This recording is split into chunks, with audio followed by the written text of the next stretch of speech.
I welcome you all to this symposium on behalf of the Center for Alternative Dispute Resolution, National Law University, Delhi. National Law University, Delhi has been encouraging alternate dispute resolution through various means. We have been organizing mediation training programs in association with ADR Group London, and the university even encouraged student participation in various ADR competitions. The students have performed well at international competitions like ICC Paris, INADR, International Negotiation Competition, Louis M. Brown Client Counseling. We provide courses like Alternative Dispute Resolution, International Commercial Arbitration and Investment Arbitration have also been provided as specialized seminar courses. In an effort to take a step further, we have organized this symposium. Now, I would like to invite Dr. Rohi Paul, Associate Professor, National Law University, Delhi, and also the moderator for session 1 to take the session further. Thank you.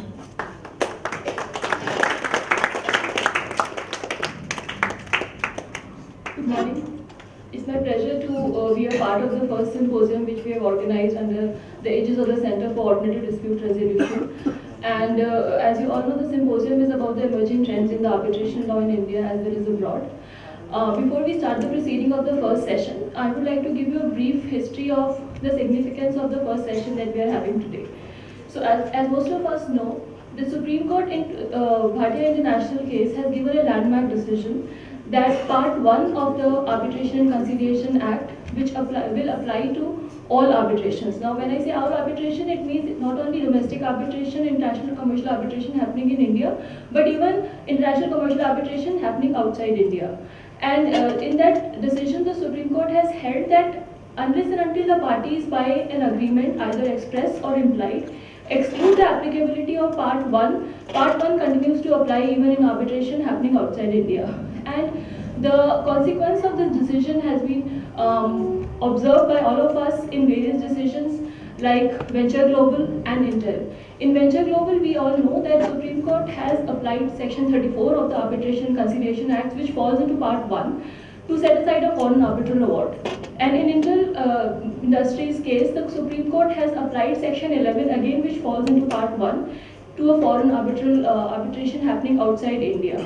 Now, there was a lots of criticism which happened after all these implications of the precedent of Bhatia being used in foreign arbitrations, and as a result of which Supreme Court started exploring the possibility of how Part 1 can be excluded by involving the issue of implied exclusion. And it was done in Videocon Industries and Yograj in the infrastructure cases, as we all know. And from there, the Supreme Court started the willingness to find an implied exclusion of Part 1. And you all know that after that, we have Balco case, which set aside all the controversy regarding the applicability of the Part 1 to international commercial arbitration happening outside. And it was decided in that matter that Part 1 will not apply to arbitrations happening outside India. But the problem with that judgment is that judgment also says that it is applied only prospectively, which means that any arbitration agreement which is entered upon before September 2012, Bhatia International continues to apply to that judgment. So, and also there is a Law Commission report, 246 report of Law Commission, which has again discussed the various ramifications of the Balco case, and it has suggested that there may be slight problem if the property is situated in India, and they also have discussed the issue that if Bhatia continues to apply, then there may be a dichotomy because Supreme Court and the other courts have to keep applying a case which is actually overruled by Supreme Court in a constitutional bench. So this brings us to the topic of today's first session of the symposium, which is interpretation of pre-Balco agreements, especially relating to implied exclusion of Part 1.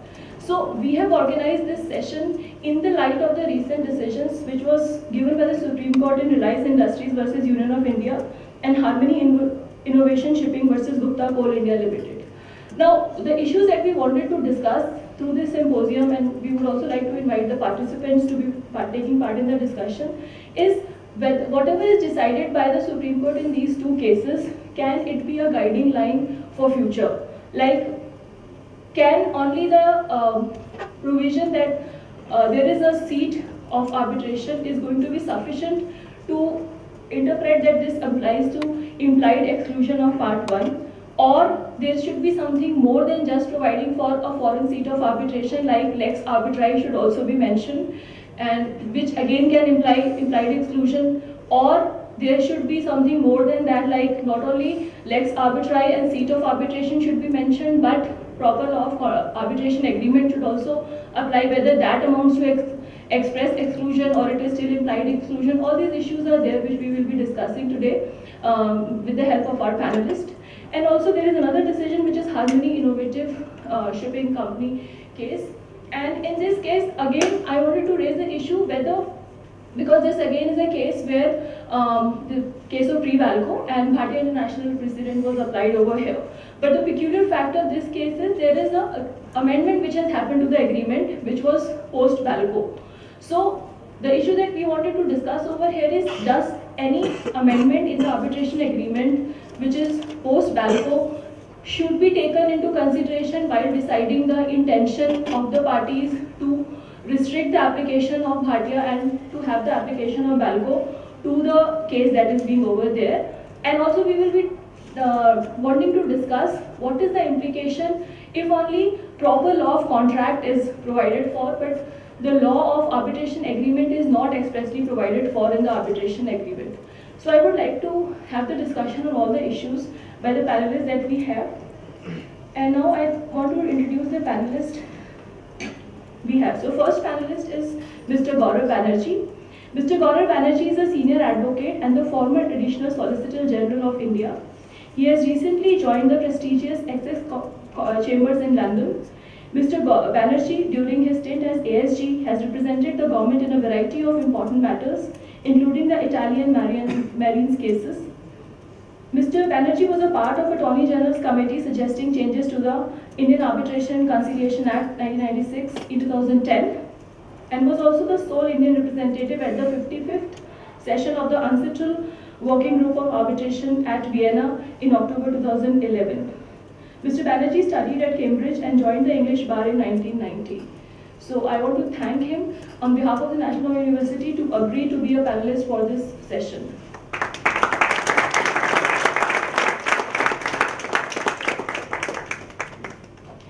Then we have another panelist who is on the way and will be joining us shortly. He is Mr. Devesh Panda. Mr. Devesh Panda has graduated from the National Law School of India, University, Bangalore in 2008. He has been an advocate practicing at the Delhi High Court and Supreme Court of India with a specific focus on arbitration and arbitration-related litigation. He has appeared in a variety of matters and also appeared in Reliance Industries case most recently. Mr. Panda has also completed the prestigious Masters in International Dispute Settlement course at the Graduate Institute of Geneva in 2014.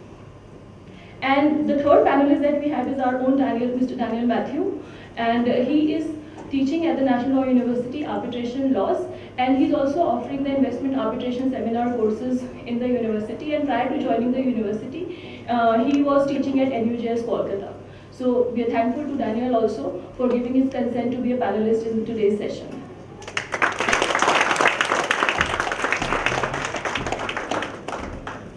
Now I would like to invite Mr. Gaurav Banerjee to share his views on the topic.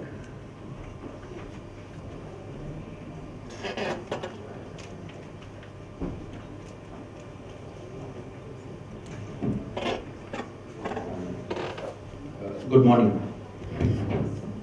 At the outset, I'd like to thank Dr. Paul and Daniel and Surabhi here and all of you for inviting me. This is my first time that I've come to the NLU Delhi. I've been avoiding coming here. It's so far away from where I stay. But this is a topic which I'm particularly interested in. And therefore, the moment I heard that they were going to discuss implied exclusion of Part 1 of the Arbitration Act, I thought this is my opportunity, because apart from expressing my views today, I'll be very interested to hear what other people say, particularly in the light of some pending litigation. So I might get some ideas out of it. So I have a hidden motive. So may I request everybody just to come up in front. I'm not going to interrogate anybody. Can you please just come up as far as you want to. So I was just told that Mr. Ajay Thomas, who's our other panelist, has suddenly fallen ill. So I'll have to bat a little longer. What I propose to do is, I'll try and put a practical angle to some of these cases. I'm not really sure as to how much arbitration and arbitration law you are familiar with. I was told by Dr. Paul that all of you are studying arbitration, so therefore I would assume some basic knowledge of BALCO, etc., etc. But permit me just, if it's too simplistic, please somebody interrupt and say, sorry, we know this. I'm happy to be interrupted in the middle because this is a seminar, this is not a bhashan, we hope. So let me just tell you what my thinking on this is. I want to run through very quickly, or not so quickly, some of the Indian cases with some comments on them. There are a couple of English cases that I also want to refer to. And then I want to deal with some of these points which were sent to me by mail as to some views on some issues which have been raised. So that's the thought. So why should it matter? So by way of introduction, why should it matter? Why should an implied exclusion of Part 1 matter at all? Well, the answer to that is because the Supreme Court has messed it up in BALCO. I mean, that's the answer. Why on earth did the Supreme Court, in that paragraph 147 or 197, say that pre-BALCO agreements will survive and post-BALCO the law will be different? There's no logic for it. If Venture Global was wrong and if Bhatia was wrong, they should have overruled it. Where is the prospective aspect coming from? Well, all I can say is that this has created lots of problems for lots of people, but it's wonderful for lawyers because now we have two different systems to govern it, govern the same problem. Interestingly, I asked, I can mention this because it is now public knowledge. I asked the author of BALCO as to why did you do this? Why did you find this cutoff date? Could you not simply have said all pending matters should be governed by BALCO? So the answer was, it appears that there was a lot of discussion on this one paragraph, and perhaps there would have been two dissenting judgments if this paragraph had not come through. So it was put in quote unquote most reluctantly, but since that is the law, that's the law. So we have to live with it till the amendment comes, if it comes, of the Arbitration Act. So it does matter. It does matter today. It does matter today in practical situations. I will give you an example at the end of a practical situation where this issue is live. It's live in the Delhi High Court and it's live on the basis of a particular clause which I will point out to you. So there are three stages at which it may matter. It may matter at a section 9 stage, like in Bhatia. It may matter at a section 11 stage, like for instance DOSCO. It might matter at a section 34 stage where you might want to challenge the award and you want to come to India. When you talk to people who don't do arbitration, the first thing that strikes them is that normally there is one law which governs the contract. Here you have, some people say 3, some people say 4, and that adds to the confusion. So I want to just clarify this more in my own mind than maybe because all of you, most of you would have, sitting here would know this distinction. But the best case in which the different sorts of law are analyzed is an old judgment of the Supreme Court in ONGC Sumitomo. How many of you have heard of ONGC Sumitomo? Vaguely. Okay, great. So there's a backstory to ONGC Sumitomo which I should mention. It was my first big international arbitration, which of course we lost. There was one litigation in London which judgment was given by Justice Potter, and that analysis by Justice Potter has been picked up by our Supreme Court and has now been continuously reproduced in Sumitomo, then Reliance, etc. So Potter's 4 heads, which I reduced to 3 heads, are: first, what is the proper law of the underlying contract? That's one law. Governing law of the contract. Some people use the phrase governing law of the matrix contract. This is, you can find in some judgment. Then there is the law of the arbitration agreement. This is where all these various judgments point in various different fashions. But what is the point of this law of arbitration agreement? What does it govern? What aspect of the dispute does it govern? According to Potter and according to now to the Supreme Court Justice Bharucha's judgment, it governs the validity of the agreement, whether the award is within jurisdiction and whether or not you are to honor the award. So 34 challenge, according to Supreme Court, is a matter for the proper law of the arbitration agreement. There may be some dispute on this, but this is what I understand it to be. And finally, there is the Curial law, which is the law of the seat, which is where the arbitration goes on. So the entire debate in the Sumitomo case, round 1, which was 98 1 SEC 305, was whether the award delivered in London by a gentleman by the name of Lord Justice Mike Carr, who was a very well-known arbitration authority. He founded the LCIA.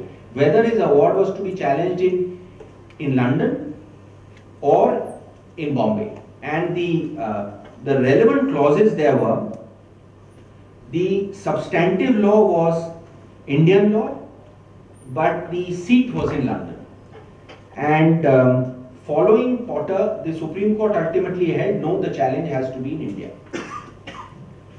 Heavily criticized judgment, but the postscript to this is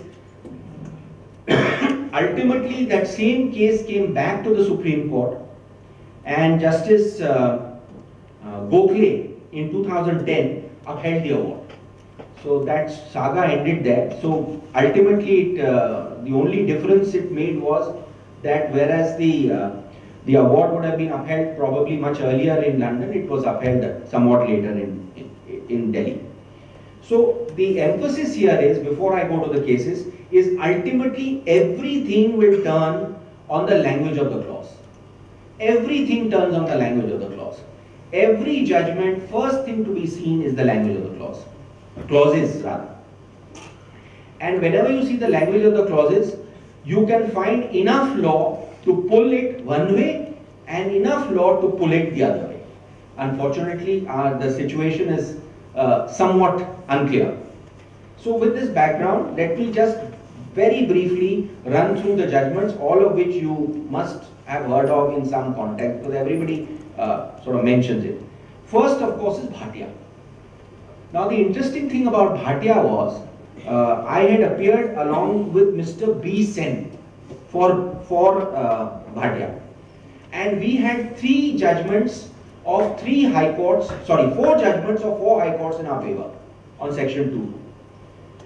And despite which, of course, Justice Variava's famous judgment of 2.2 and 2.5 had said that Indian law, that part 1 applies not only to Indian seated arbitrations, but arbitration seated outside.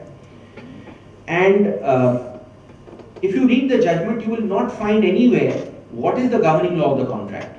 And even I could not find out. I looked at the Madhya Pradesh judgment and I have lost my papers. And the only thing that is there is that it was to be seated in Paris and it was as per ICC rules. So we had said, well, Paris seated ICC rules, you have not followed the model law, and we have 4 judgments in our favor. Justice Variava said, all that is fine, I twist the law, we should have some remedy.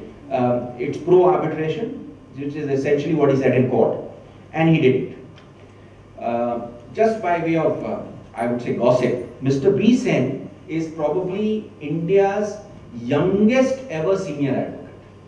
He became a senior advocate at the age of 30 in 1955 by the Supreme Court. I think that is a record. You will hear so-and-so is very young senior advocate, so-and-so is very young senior advocate, but nobody, to my mind, would within 6 years of practice have become a designated senior. So B. Sen is still alive. He has an international reputation. He goes abroad, and he was extremely upset by the result. And we had many discussions after that. But what is relevant for our purposes is not this.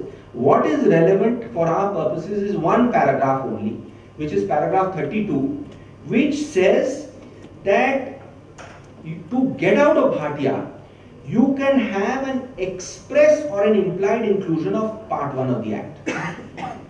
Now, if you read Bhatia, you will not find any analysis of proper law of arbitration, proper law, curial law, clause. All this is a later discovery. The reason that Justice Variava came to that conclusion is because we had said that under Article 23 of the ICC rules, seat is in Paris, so please go to Paris and get your interim relief there. Justice Variava's judgment basically says that if you read the ICC rules, it says competent court, so there is no express or implied inclusion. So his theory of express or implied inclusion in Bhatia is completely different from what we understand it today. So he was in the context of ICC rules, not excluding it. So Bhatia was Bhatia, and we lived with Bhatia. According to me, Bhatia, according to Mr. Nariman, Bhatia was well-intentioned but fatally flawed, is how he has put it, Mr. F.S. Nariman. Then of course came, then I move on to the next case, Venture Global. Also heavily criticized. But you'll find one interesting thing. In Bhatia, the foreign party won. In Venture Global, the foreign party won. Here, for good or bad, I was on the winning side. I was for Venture Global. And we somehow managed to persuade the Supreme Court that the 34 petition would lie in India. In fact, the 34 petition was listed about 2 weeks ago in the Supreme Court on the merits. But that's a different story, it's gone to July. Venture Global is a judgment people read to criticize, but actually there are some very interesting portions in it. What happened there was that there was a shareholder agreement. The law was, substantive law was Michigan, subject to Indian law. Seat of arbitration was LCIA, London. Satyam was on the other side. It was a shareholder agreement. We lost in London. When we lost in London, Venture Global being a US company, Satyam decided why should we bother coming to India. They took the award and they went to Michigan.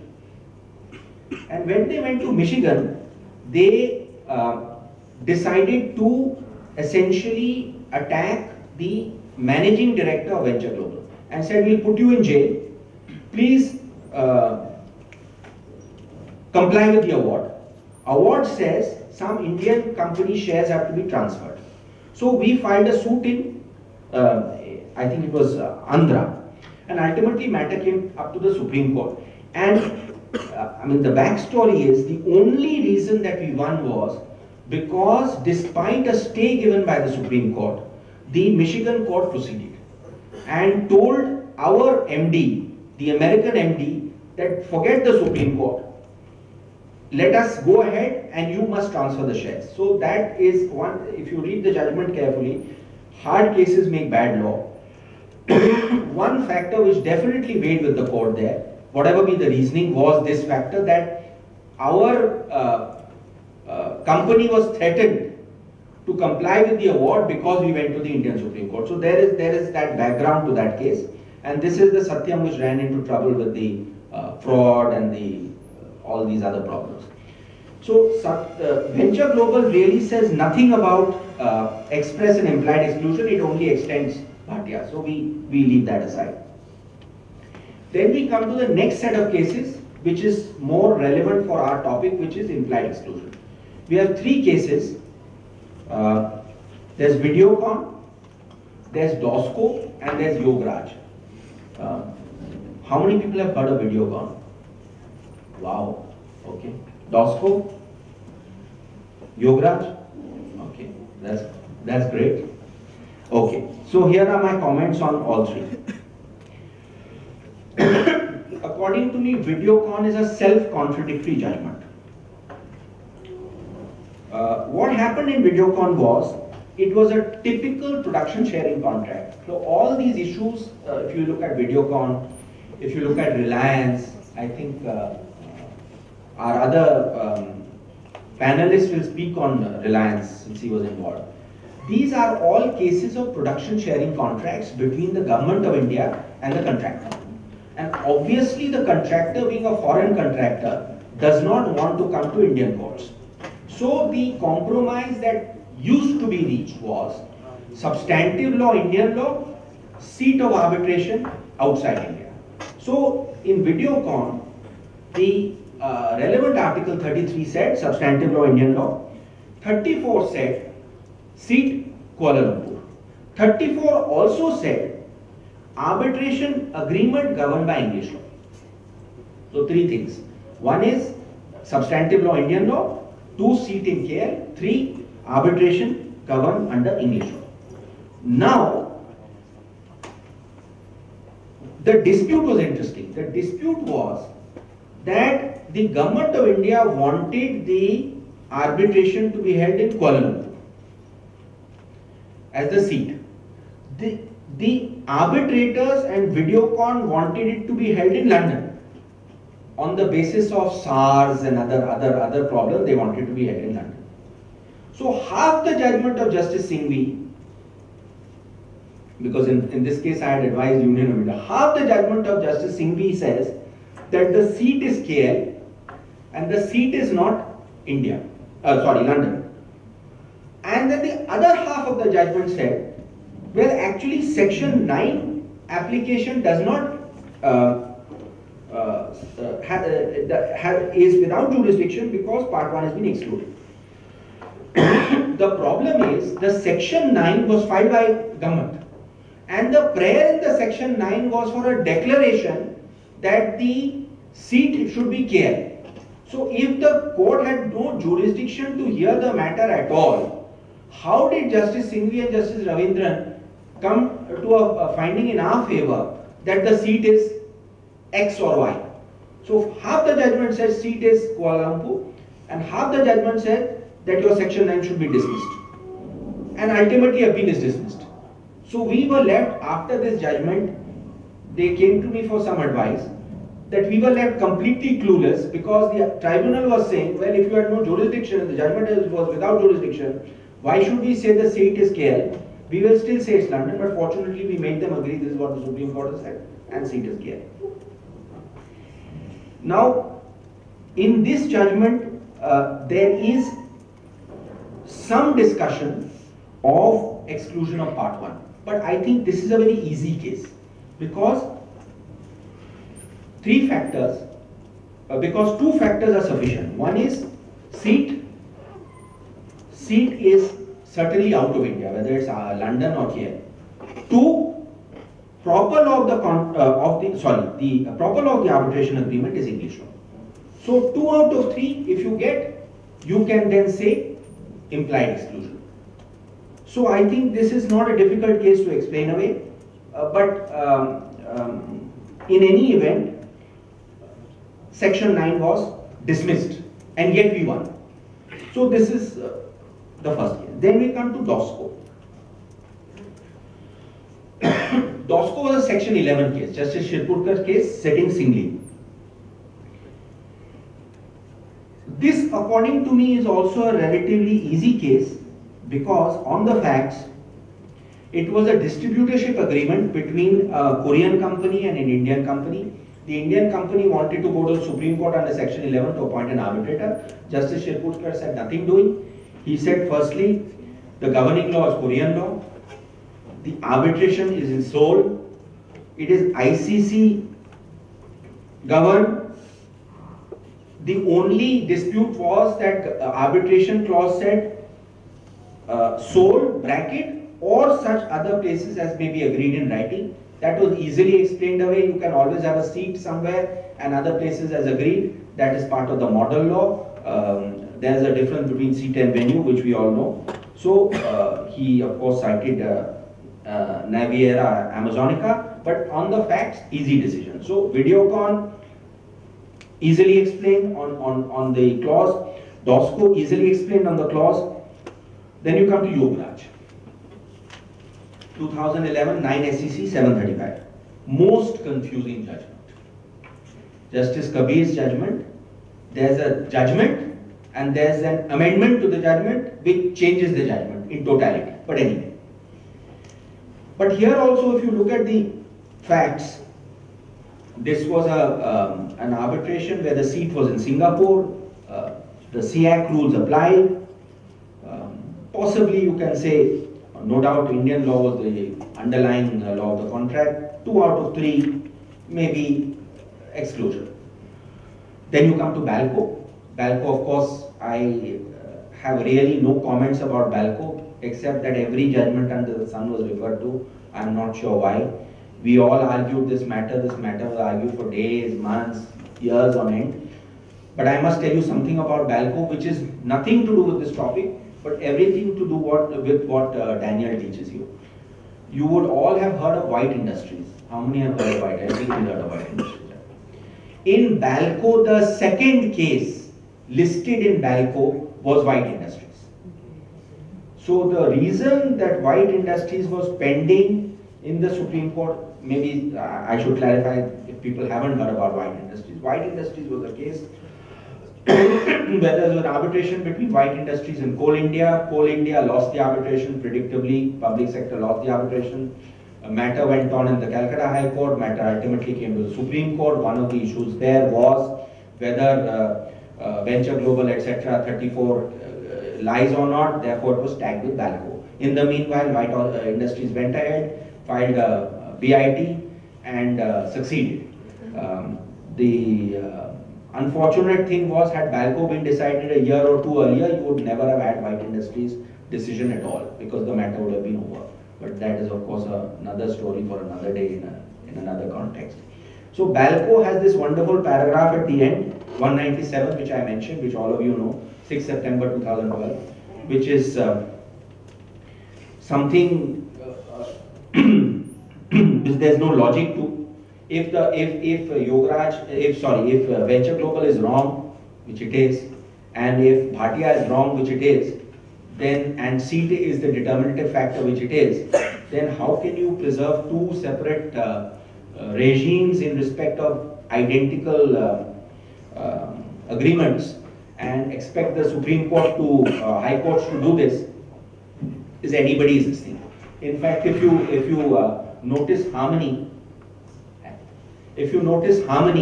the High Court in Harmony Innovation basically said, well, BALCO's come, so matter is concluded. It didn't even bother to go pre-BALCO.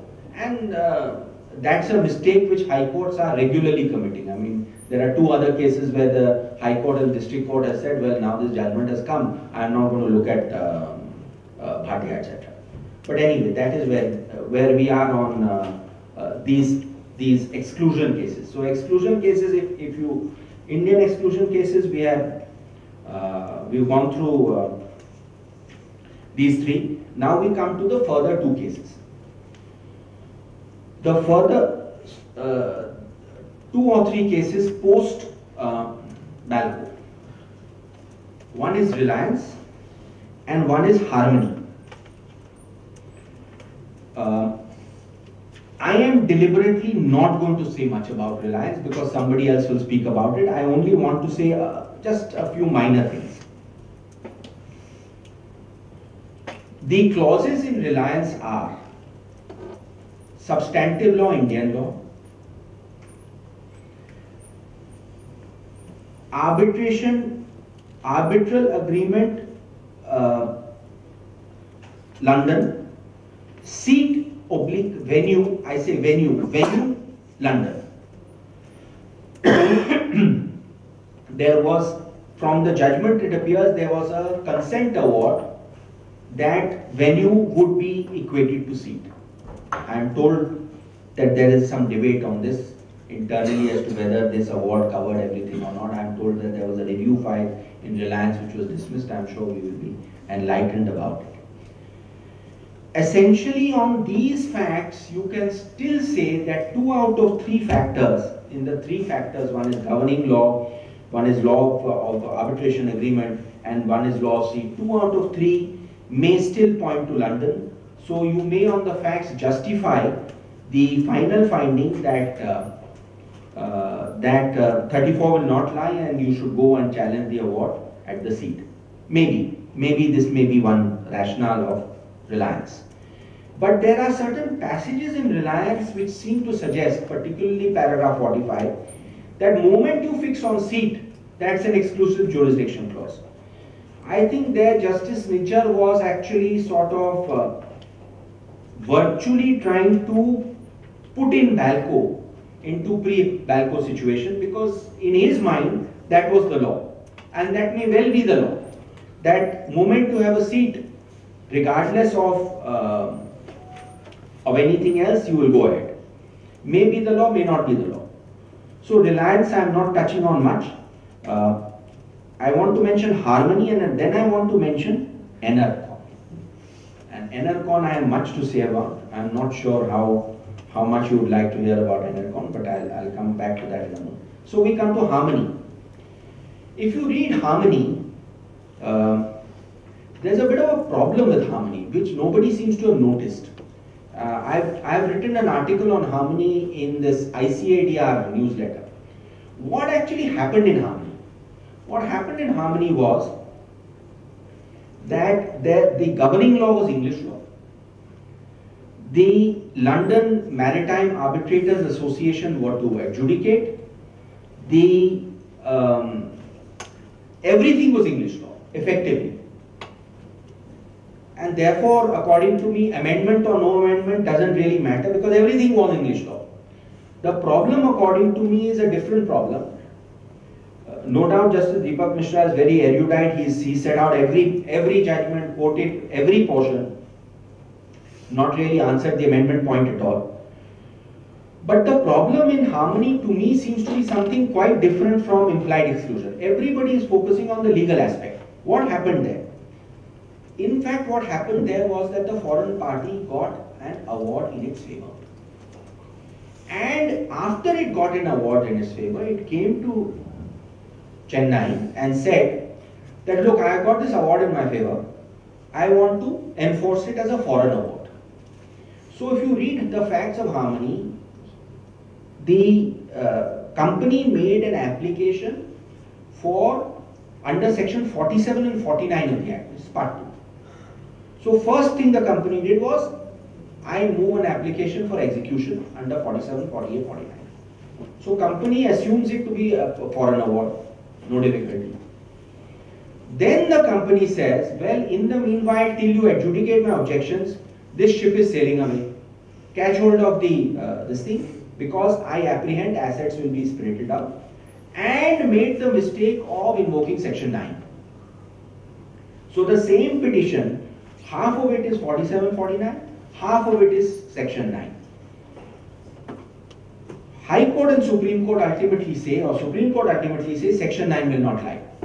Okay, let us assume that is correct, because everything is English law. But this is not even a section 9 case. This is a case of an execution. And under an execution petition, which we file every day in the Delhi High Court, we always get attachments, temporarily deposit some money while you hear my objections. I am doing at least 3 foreign award executions in the Delhi High Court. LCIA award, you come to Delhi, you file a 47-48. Judge says, other side, please deposit some money, please secure. That is under the execution provision. That was not even argued before the Supreme Court. The entire argument is on section 9. And the judge is right, section 9 doesn't apply. Section 9 is a part 1 remedy. Section 9 doesn't apply on these facts where everything is English law. So we really do not have any specific guidance as to when you have express or implied exclusion. We have no guidance. And the problem is, it is complicated by these three factors. First, governing law, proper law of the contract, of the agreement, and Cuvier law. So is it 1 out of 3? Is it 2 out of 3? 3 out of 3, of course. What happens if there is no express law? Then does the seat govern the proper law? So all sorts of permutations and combinations are there, and we have many more cases like this to come, unfortunately. And I will give you that example, concrete example, and then depending on how much time I am allowed, I can tell you about some of the English cases, maybe even a Singapore case. So the example is this. You'll notice these are all production sharing contracts. One is Videocon is a production sharing contract. Reliance is a production sharing contract. What has happened is that the government of India has from time to time adopted different formats. Initially, when this new exploration policy, NELP, was brought in, government wanted to attract foreign investment. So government agreed to a seat outside India. So you can happily do it in Kuala Lumpur. In some cases, you will also agree to arbitral law of England. But government of India will never deviate from the fact that if I have a contract, it has to be Indian law as the law of the matrix of the underlying contract. So you will always have this problem with government of India contracts. First, substantive law is always Indian law. 2 and 3 are to be manipulated. One of the questions which was put to me here is, from a practical point of view, how many cases does one expect of pre-BALCO agreements? Answer is very few private disputes. Because in private disputes today, and for the last few years, I was yesterday, I met a friend of mine who's a senior partner of a well-known law firm. He says nobody, no foreigner will agree to substantive law Indian law if he has any chance of negotiating. So this part 1, part 2 problem, they are very well aware of and they will not agree. There is one case called Arsa Novia, I'm not sure how many of you have come across it, where this problem has come. I'll come to it later. So therefore the majority of cases will all be cases for or against the government of India. So now the government of India's model says substantive law Indian law, seat in India. So no part 1, part 2 business, seat in India. You want our oil, you come here, you agree to it. So this is the extreme. First situation was substantive law Indian law, but as in Reliance, seat, venue, London, and possibly arbitration agreement, London. So now there is a third category which is between the first and the second, somewhere in the middle, which is a matter pending in the Delhi High Court, where first, again production sharing contract, first clause Indian law, seat Kuala Lumpur, and second law of the arbitration vague. So now we are stuck. So what has happened is, award has come against the government of India, as it inevitably does. Award is pronounced in Kuala Lumpur. Government of India has challenged it in Delhi High Court. Now the judges do not know which way to go. Is this an implied exclusion of part 1? By the fact that you mention ICC, is that good enough? Is it good enough if you mention ancestral model law? Does that exclude part 1? Because that is a choice different from the part 1 of the Act. So there is some grey area which is yet remaining as to what is this implied exclusion. And I'll come back to express exclusion separately. So the issue is, if you go with Reliance and you say seat is determinative, then of course KL will have it. If you go with, which in fact a friend of mine who's written a very nice article which I mentioned, calls the seat theory. So there are two theories. One is the host theory, one is the seat theory. Host theory is governing law, arbitration agreement goes with governing law. Seat theory is wherever the seat is, you challenge there. Law of arbitration goes with seat. Two different distinct theories. Obviously there is a grey area somewhere in between. So this is the practical example that I can give you, that there is a matter pending and there will be matters pending with the government of India. The government of India does not know what to do about it, where they have happily agreed to arbitrations out of India. They have happily lost those matters and they have happily challenged it in Delhi. So we are so despite Valco, that is where we are. We are hoping that the amendment will come so that we will solve this problem. So in this light, let me just mention the 3 or 4 English judgments. And I'll be interested to know how many people have heard of C versus D, Sulamerica. Okay, that's better. Arsanovia. Okay, some people have heard of Habas. No. Singapore High Court, First Link. No. Then we go to Belgium, etc. So we forget about that. So this problem that we are having about implied exclusion is reflected in a very different way in English courts. And our judges have blindly copied C versus D, specifically referred to in Valco and Reliance. Sulamerica copied, Arsanovia not noticed. Habas, which is a very recent judgment, of course, tries to reconcile. So there are 2 absolutely contradictory judgments in English law. There is C versus D, which I would say is is a judgment which deals with C versus D and Sulamerica. So C versus D, I would say is the seat theory, and Sulamerica is the host theory. In C versus D, it was an insurance contract. The clause was New York law, governing law. Seat, London.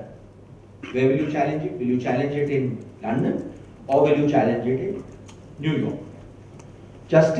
Lord Justice Longmore, who is one of the big commercial judges, who I knew quite well, said, sorry, this is a judgment which you challenge in London. Doesn't matter that the insurance contract was the governing law was New York law, because the arbitration was held here, you challenge it here. So seat theory.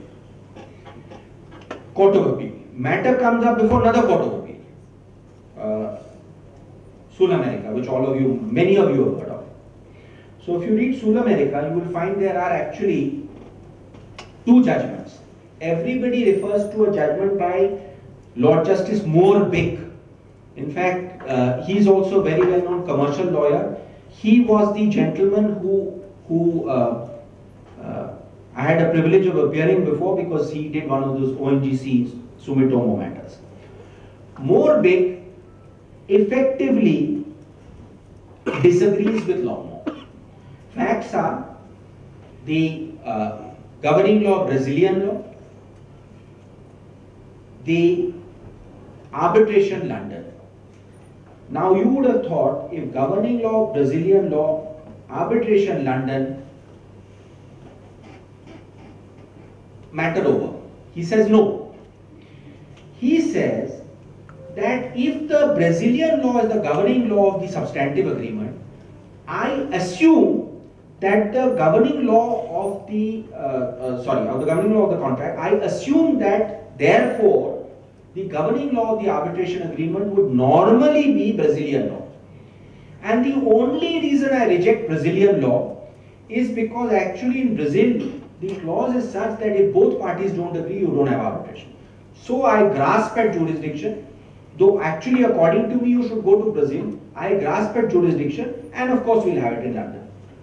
Neuberger, who is now the president of the Supreme Court,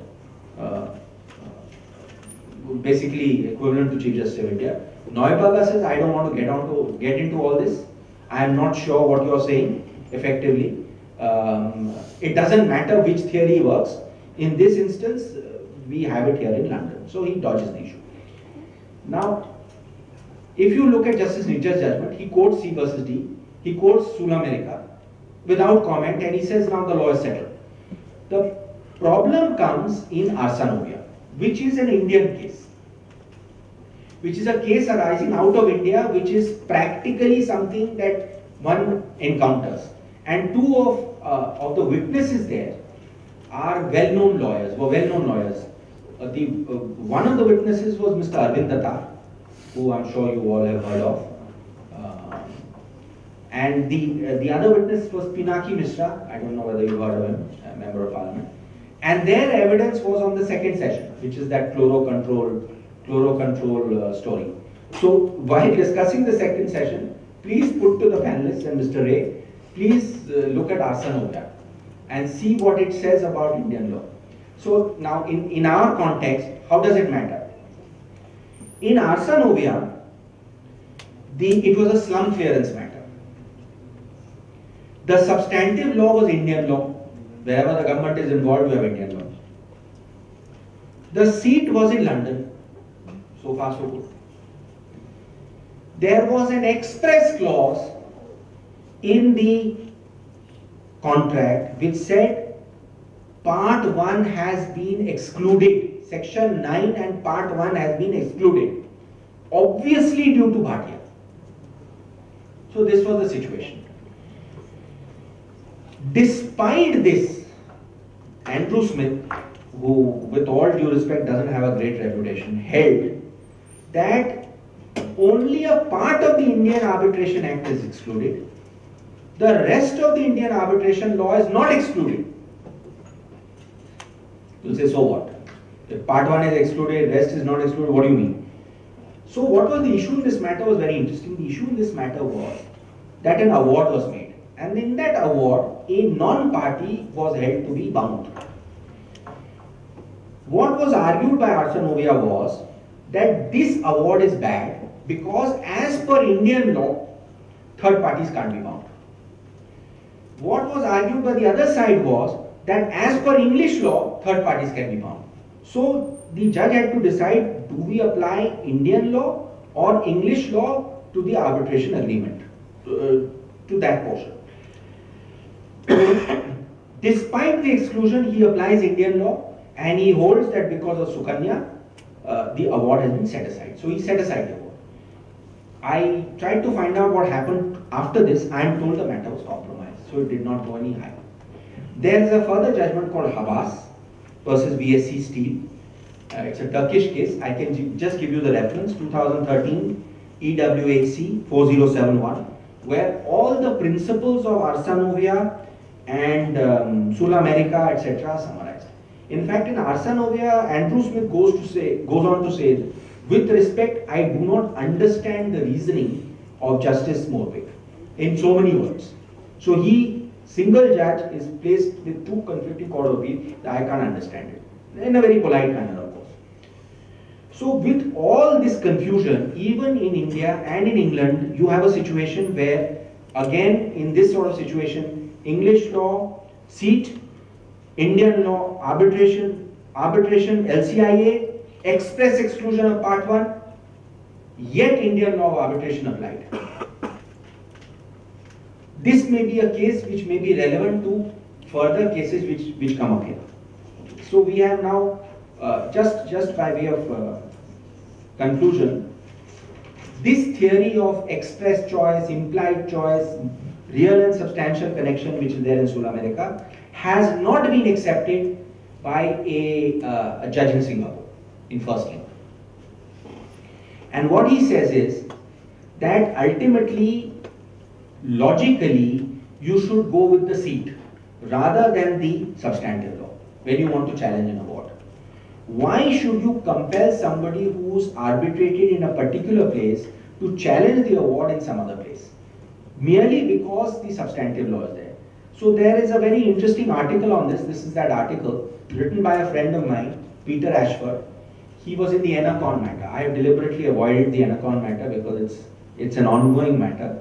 But what he says, it's in the American Review of International Arbitration.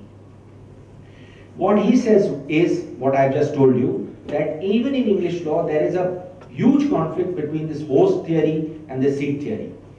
And I think we have not even addressed it yet.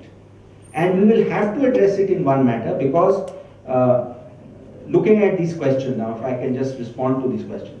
Express versus implied exclusion. What does express exclusion means?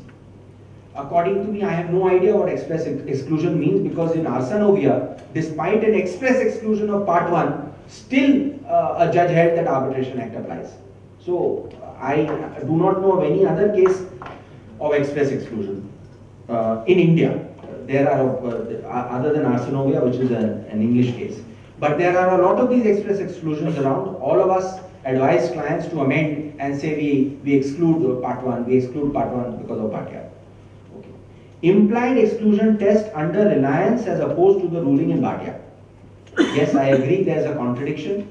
In Reliance there is a passage, my friend will speak more about Reliance, which says seat is good enough for implied exclusion. If seat was good enough for implied exclusion in Reliance, then seat should have been good enough for implied exclusion in Bhatia. But it wasn't. So there is some contradiction between the two. Then closest and real and closest connection test for determining implied exclusion. Well, this is an English law concept. According to me, there is really no distinction. They have both been merged. Can a general rule be inferred from the line of cases to create a ready reckoner? No. No, I mean, we are struggling on this. I can't define a principle to regulate. You either go with host theory or you go with seat theory. Seat theory is better in many, many ways. The problem with that is then you will have to actually overrule Bhatia retrospectively. And finally, from a practice point of view, number of permutation and combinations yet to be adjudicated. I've given you some examples where you have the general law defined and you have the seat defined and you don't have the arbitration law defined. Nobody knows where it will go. Or you don't have a general law at all, you don't have arbitration at all, you just have seat. In which case everything may go with the seat. So there are permutations and combinations which will arise. It's an interesting topic. There's no real clarity. I think there's no really difficult case which has come. Harmony was a case where I think the result was pretty much obvious, where everything is English law. I don't think there's any argument for non-exclusion. Reliance is, to put it mildly, controversial. You will hear more about it. So those are my thoughts. I'll be happy to respond to any of these various judgments or any of the questions maybe after my friend speaks. Thank you.